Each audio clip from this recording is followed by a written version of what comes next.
The remote cattle station in Australia's Northern Territory had been operating for 4 generations when station manager Tom Mackenzie first noticed the saltwater crocodile that had taken up residence in the billabong adjacent to their property. The station's 75,000-acre spread-bordered Kakadu National Park, where crocodile populations had been steadily recovering since protective legislation was enacted decades earlier. But this particular reptile was displaying behaviors that challenged everything Mackenzie understood about crocodile territoriality. Mackenzie had been managing cattle operations in crocodile country for over 22 years, his expertise in livestock protection and predator management making him invaluable to pastoral operations throughout the top end. The 48-year-old grazier from Darwin understood saltwater crocodile behavior well enough to recognize when their presence around human operations shifted from opportunistic feeding to systematic territorial aggression. The saltwater crocodile that had claimed the waters around the cattle station was unlike any specimen Mackenzie had encountered in his extensive experience with Northern Territory wildlife. The animal's estimated length of 23 feet made it one of the largest crocodiles ever documented in the region, and its systematic investigation of human activities suggested territorial behavior that exceeded normal crocodile patterns. The station's isolation during the wet season made it vulnerable to predator incursions that could devastate livestock operations. The nearest neighbors were Aboriginal communities over 120 kilometers away through flooded country, and aircraft operations were severely limited by monsoon conditions that could persist for months. Mackenzie's first indication that the crocodile was displaying unusual aggression came when it began actively hunting cattle that came to drink at the billabong, rather than simply taking occasional opportunistic prey. Saltwater crocodiles typically avoided large-scale predation that would attract human attention, but this animal seemed determined to establish dominance over the station's water sources. Station hand Billy Namatjira was checking water points when the crocodile made its first appearance during daylight hours. The massive predator emerged from the muddy billabong just 20 meters from where cattle were drinking, its enormous bulk and aggressive posture immediately identifying it as a mature male in peak condition. The crocodile's size was immediately apparent to Namatjira, whose traditional Aboriginal knowledge included extensive understanding of saltwater crocodile behavior. The 31-year-old stockman estimated the animal's length at over 20 feet, with a massive skull and powerful jaw muscles that dwarfed those of smaller crocodiles he had observed throughout his life in Arnhem Land. Mackenzie's attempt to drive the crocodile away using noisemakers and rifle shots proved ineffective against a predator that seemed to view human presence as an unacceptable intrusion requiring violent response. The animal's fearless investigation of their deterrent efforts suggested it had lost any natural wariness of humans and livestock operations. The crocodile's systematic predation of the station's cattle herd was methodical and devastating. The animal's hunting technique demonstrated intelligence and efficiency that exceeded anything Mackenzie had witnessed in 2 decades of managing livestock in crocodile country. Young stockman Peter Wilson was mustering cattle near the billabong when the crocodile launched its first direct attack on human targets. The 24-year-old jackaroo from Queensland had limited experience with dangerous wildlife, but understood immediately that he was facing a predator capable of killing him instantly. The crocodile's explosive emergence from shallow water demonstrated speed and power that challenged everything Wilson understood about reptile behavior. The animal's obvious intent to attack, rather than simply defend territory, represented unprecedented aggression toward humans in a pastoral setting. Wilson's survival depended on his ability to reach higher ground before the crocodile could close the distance between them. The predator's pursuit onto dry land demonstrated territorial behavior that exceeded normal crocodile hunting patterns. Namatjira's intervention, using a high-powered rifle, saved Wilson's life, but resulted in the crocodile retreating only temporarily to deeper water. The animal's willingness to return repeatedly to the cattle watering areas suggested it viewed the station as hunting territory rather than an area to be avoided. The crocodile's systematic elimination of the station's livestock continued for weeks, during which it demonstrated problem-solving abilities that challenged traditional crocodile management strategies. The animal learned to avoid areas where humans were alert and concentrated its hunting efforts on isolated cattle that were vulnerable near water sources. Station cook Mary Thompson was collecting water from the billabong when the crocodile launched its most serious assault on human targets. The 57-year-old woman from Alice Springs had worked on remote stations throughout the territory, but had never encountered a crocodile that actively hunted humans rather than avoiding contact. The crocodile's attack on Thompson was swift and systematic. The animal's massive jaws were designed to kill large mammals instantly, and its hunting technique demonstrated the efficiency that had made saltwater crocodiles one of Australia's most successful predators. Thompson's survival training included basic station safety protocols, but nothing had prepared her for fighting off a 23-foot predator that was actively trying to kill her. The animal's strength and aquatic advantages made traditional defensive measures ineffective against a reptile perfectly adapted to tropical hunting. The cook's screams brought Mackenzie and additional station hands racing to her location, but the crocodile's superior knowledge of the local aquatic environment allowed it to drag Thompson toward deeper water before help arrived. The woman's survival was complicated by severe injuries and the psychological trauma of being hunted by one of Australia's most efficient predators. The investigation revealed that the crocodile had been involved in multiple aggressive encounters with humans throughout the top-end region. The animal's behavior suggested it had learned to view pastoral operations as sources of easy prey rather than areas to be avoided. The cattle station's financial losses from livestock predation exceeded $280,000 over 8 months, forcing Mackenzie to consider abandoning water sources that had supported grazing operations for over 80 years. The crocodile's territorial behavior had escalated beyond normal predator patterns, making pastoral operations impossible in areas it claimed as its exclusive domain. The luxury mountain resort in British Columbia's Caribou Mountains had been operating for 9 years when resort manager Patricia Chen first noticed the black bear that had taken up residence in the dense forest surrounding their facility. The resort catered to wealthy tourists seeking authentic Canadian wilderness experiences, but the massive predator that began stalking human activities was about to demonstrate that humans were no longer safe, even in supposedly controlled environments. Chen had been working in British Columbia's ecotourism industry for over 14 years, her expertise in wildlife management making her invaluable to operations that brought tourists into close contact with dangerous North American fauna. The 36-year-old manager from Vancouver understood black bear behavior well enough to recognize when their presence around human facilities shifted from opportunistic feeding to active hunting.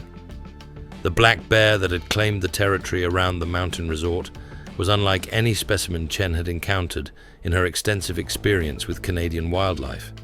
The animal's estimated weight of over 450 pounds made it one of the largest black bears ever documented in the Caribou region, and its fearless investigation of human activities suggested it had lost any natural wariness of people. The resort's location in a pristine valley where the Fraser River headwaters provided abundant salmon runs should have offered natural food sources that would keep bears away from human facilities.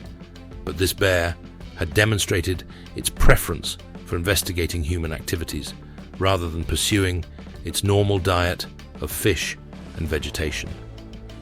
Chen's first indication that the bear was displaying unusual aggression came when it began stalking resort guests during their evening nature walks rather than avoiding human contact.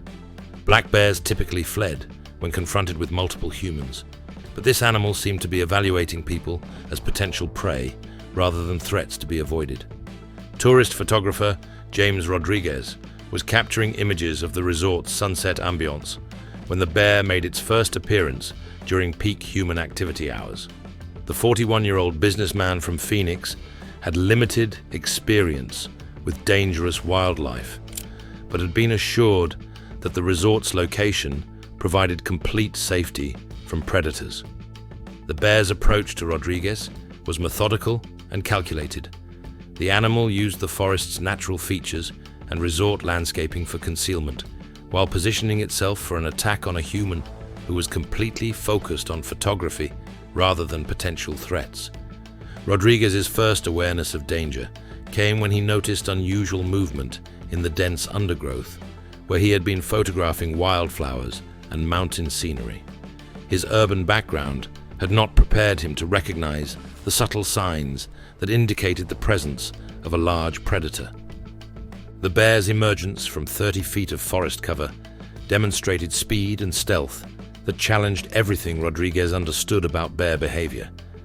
The animal's obvious intent to attack, rather than simply defend territory, represented unprecedented aggression toward tourists in a resort setting. Rodriguez's survival depended on his ability to reach higher ground before the bear could close the distance between them. The predator's pursuit demonstrated intelligence and determination that exceeded normal black bear hunting patterns. Resort security guard Michael Thompson's intervention using bear spray and emergency flares saved Rodriguez's life, but resulted in the bear retreating only temporarily to the nearby forest. The animal's willingness to return repeatedly to the resort's grounds suggested it viewed the facility as hunting territory rather than an area to be avoided. The bear's systematic stalking of resort guests and staff continued for over 10 days, during which it demonstrated intelligence and adaptability that challenged traditional wilderness safety protocols. The animal learned to avoid areas where humans were alert and concentrated its hunting efforts on individuals who were isolated near the forest edge.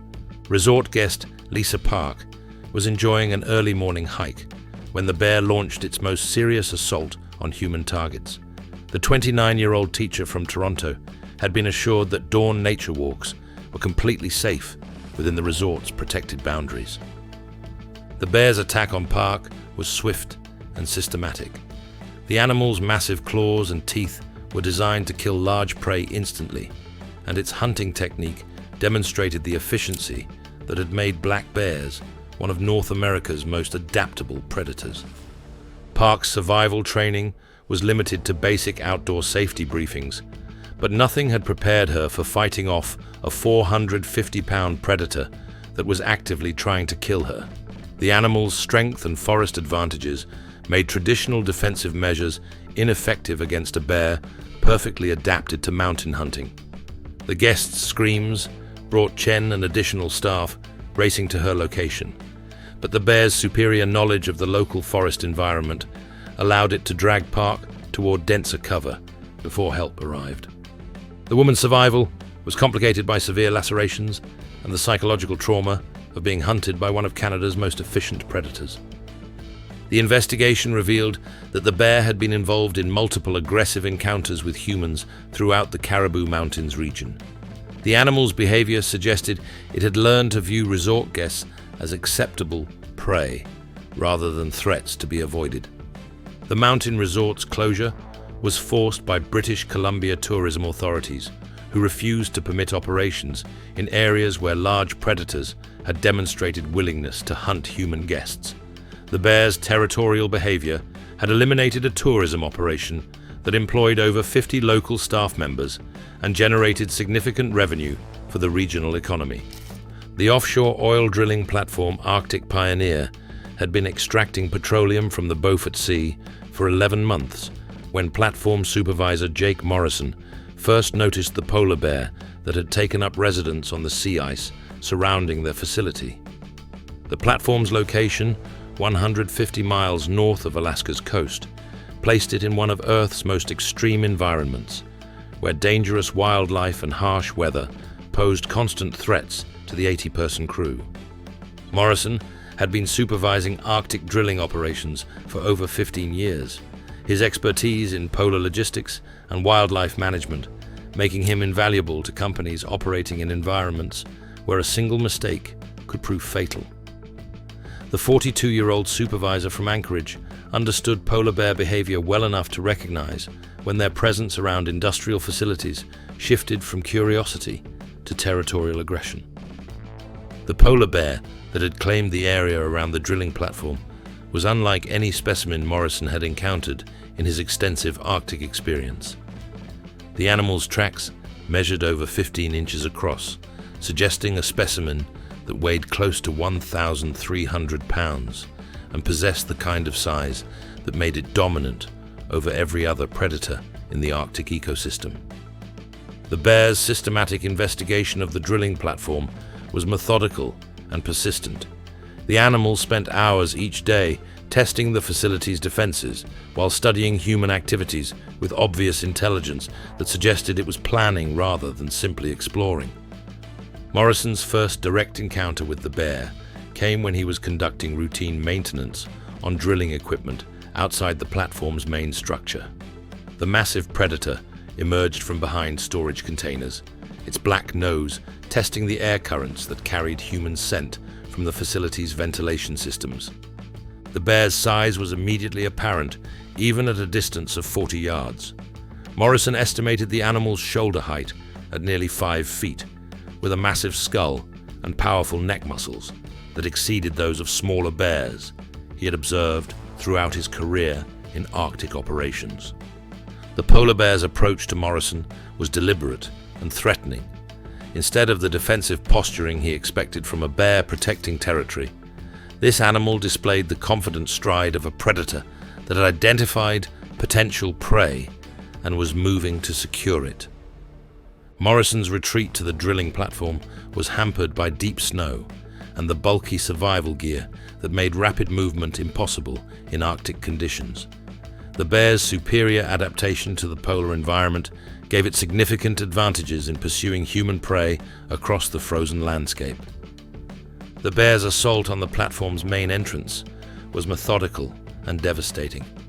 The animal's massive claws and teeth made short work of reinforced barriers designed to withstand Arctic storms, demonstrating strength that exceeded anything Morrison had witnessed in smaller predators. Platform technician Sarah Kim was monitoring drilling operations when the polar bear breached the facility's outer defenses. The 28-year-old engineer from Seattle had limited experience with dangerous wildlife, but understood immediately that their situation had become life-threatening. The bear's entry into the drilling platform was accompanied by the sound of splintering metal and twisted steel as it systematically destroyed barriers designed to protect against extreme weather rather than apex predators. The animal's massive bulk filled the narrow corridors, while its intelligent eyes searched for the humans whose scent permeated every room. Kim's emergency transmission to Deadhorse described the bear's methodical destruction of equipment and furnishings as it searched for prey that had invaded its territory. The polar bear's hunting behavior demonstrated intelligence and persistence that challenged everything the research team understood about these Arctic predators. Morrison's attempt to drive off the bear using flare guns and compressed air horns proved ineffective against a predator that seemed determined to eliminate human presence from its domain. The animal's fearless investigation of their deterrent efforts suggested it had learned to associate humans with food rather than danger. The bear's systematic hunt through the drilling platform continued for hours, during which it demonstrated problem-solving abilities that exceeded normal polar bear behavior. The animal learned to open doors and navigate obstacles while maintaining its search for the humans who had established operations in its territory. Kim's survival depended on remaining hidden in the platform's communications room while a 1,300-pound predator searched the facility for prey. Her emergency beacon provided rescue coordinators with their location, but help was days away through terrain that challenged even experienced Arctic rescue specialists. The bear's eventual departure came only after it had thoroughly investigated every area of the drilling platform where human scent was detectable. The animal's systematic marking of the facility demonstrated territorial behavior that suggested it would return to defend its claimed domain against future human intrusion. Morrison and Kim's rescue came 3 days later when their missed communications check prompted emergency response teams to investigate. They found the platform extensively damaged, but the workers alive, though suffering from severe psychological trauma from being hunted by one of the Arctic's most efficient predators. The investigation revealed that polar bears throughout Alaska's Arctic coast were becoming increasingly aggressive toward human industrial operations as climate change eliminated their traditional hunting grounds. The animals were learning to view drilling platforms as sources of food and shelter that were worth claiming through violence. The commercial fishing vessel North Star had been working the waters off Newfoundland for 26 years when Captain Robert McLeod encountered the great white shark that would terrorize his crew and nearly destroy his livelihood.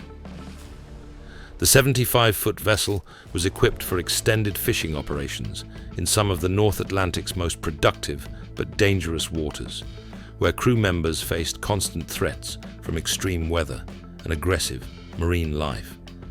McLeod had been fishing Atlantic waters for over 28 years, his expertise in reading ocean conditions and locating productive fishing grounds, making him one of the most successful independent operators in the maritime fleet. The 54-year-old captain from Halifax understood shark behavior well enough to know that great whites were becoming increasingly common in northern waters as ocean temperatures rose. The great white shark that began stalking the North Star was unlike any specimen McLeod had encountered in his extensive experience with Atlantic predators. The animal's estimated length of 19 feet made it one of the largest great whites ever documented in Newfoundland waters, and its systematic interference with human fishing activities indicated territorial behavior that exceeded normal shark patterns. McLeod's first indication that the shark was displaying unusual aggression came when it began destroying fishing gear rather than simply investigating his vessel. Great whites typically showed brief curiosity toward fishing boats before continuing their normal hunting patterns, but this animal seemed determined to eliminate human operations from its territory. The shark's systematic destruction of the North Star's cod nets was methodical and costly. The animal used its massive jaws and powerful body to tear apart expensive gear while demonstrating its ability to eliminate human fishing operations whenever it chose to do so. First mate Danny Sullivan had been working North Atlantic fishing vessels for over 20 years when the shark began its assault on the North Star's operations. The 45-year-old veteran from St. John's had never encountered a predator that displayed such obvious, hostile intent toward commercial fishing activities. The shark's attacks on the vessel's fishing equipment were systematic and terrifying. The great white used its massive head as a battering ram against steel cables, while its powerful tail struck critical gear with enough force to destroy equipment worth hundreds of thousands of dollars. Sullivan's attempt to save the fishing nets brought him dangerously close to the water's edge when the shark's massive head erupted from the surface just yards from where he worked. The predator's size and aggressive posture immediately identified it as an animal that viewed the fishing vessel as competition for marine resources. The shark's investigation of Sullivan was methodical and horrifying. The animal's massive head, easily 5 feet across, rose from the water, while its black eyes studied the human who had entered its hunting territory. The predator's obvious intelligence was evident in its patient evaluation of this potential threat or prey. McLeod's attempt to drive the shark away, using the boat's engines and underwater noisemakers, only seemed to increase the animal's territorial aggression, the great white's willingness to maintain its assault. Despite human deterrent efforts, suggested it had learned to view fishing vessels as competitors that needed to be eliminated from its domain. The shark's systematic ramming of the North Star's hull demonstrated strength and determination that exceeded anything McLeod had witnessed in his extensive career fishing shark-populated waters. The animal's massive bulk struck the vessel's steel hull with enough force to crack welds and flood compartments. Sullivan's fall overboard during the shark's assault placed him in immediate danger from a predator that had already demonstrated its willingness to attack human operations. The great white's massive jaws posed a deadly threat to a human swimming in its territory. The shark's investigation of Sullivan in the water was swift and decisive. The animal's approach from below demonstrated classic great white hunting behavior, but its obvious intent to attack, rather than simply investigate, represented unprecedented aggression toward fishermen in Atlantic waters. McLeod's desperate rescue of his first mate using the vessel's emergency retrieval system was complicated by the shark's continued presence around the North Star. The great white seemed determined to prevent any human from escaping its territory alive. Sullivan's survival depended on the crew's ability to retrieve him from the water before the shark completed its attack. The fisherman's time in the North Atlantic was limited by cold water temperatures that would cause fatal hypothermia even if the great white chose not to attack directly. The shark's eventual decision to release its prey came only after it had demonstrated complete dominance over human operations in its territory. Sullivan's rescue was complicated by severe hypothermia and psychological trauma from being hunted by one of the ocean's most efficient predators. The investigation revealed that great white sharks throughout the North Atlantic were displaying increasingly territorial behaviors toward commercial fishing vessels. The animals were learning to associate boats with resource competition and were developing aggressive strategies for eliminating human operations from their hunting grounds. The North Star's financial losses from destroyed equipment and lost fishing time exceeded $390,000, forcing McLeod to consider bankruptcy after a single encounter with a marine predator.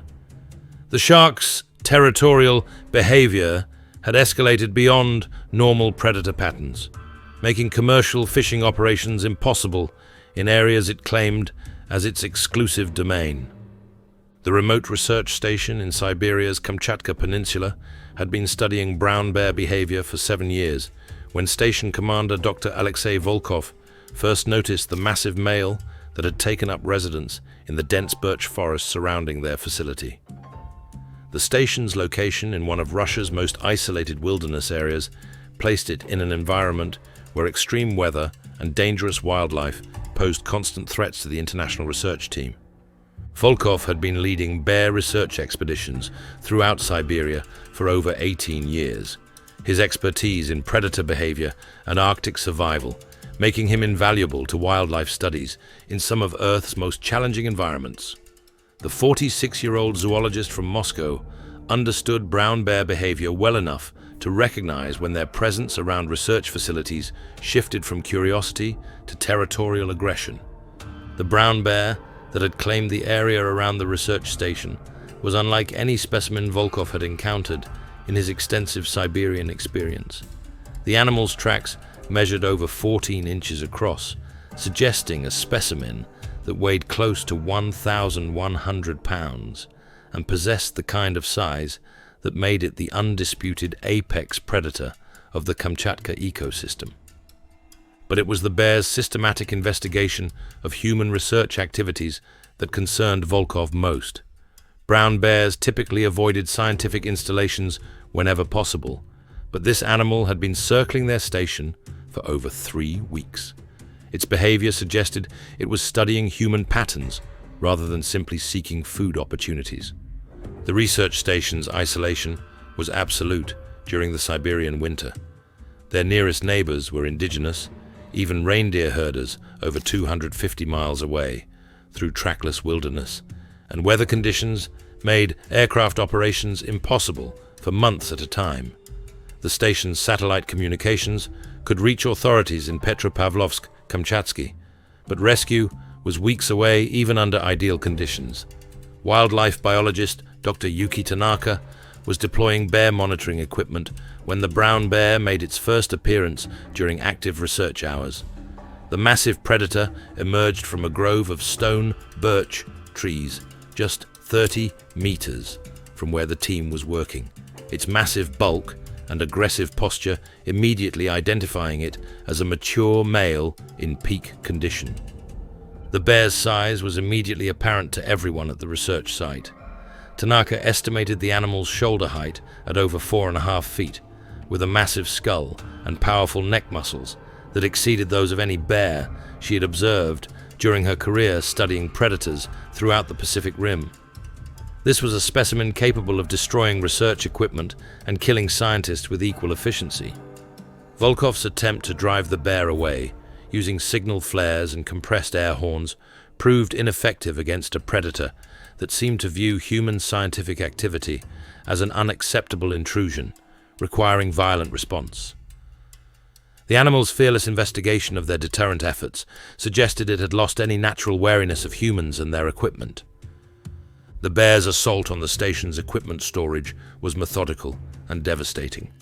The animal's powerful claws and teeth made short work of reinforced cases and steel mounting brackets, demonstrating strength and intelligence that exceeded anything Volkov had witnessed in 18 years of Siberian fieldwork.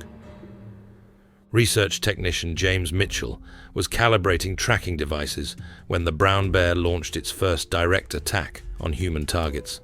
The 36-year-old scientist from Edinburgh had extensive experience with dangerous wildlife, but had never encountered a bear that displayed such obvious hostile intent toward research personnel.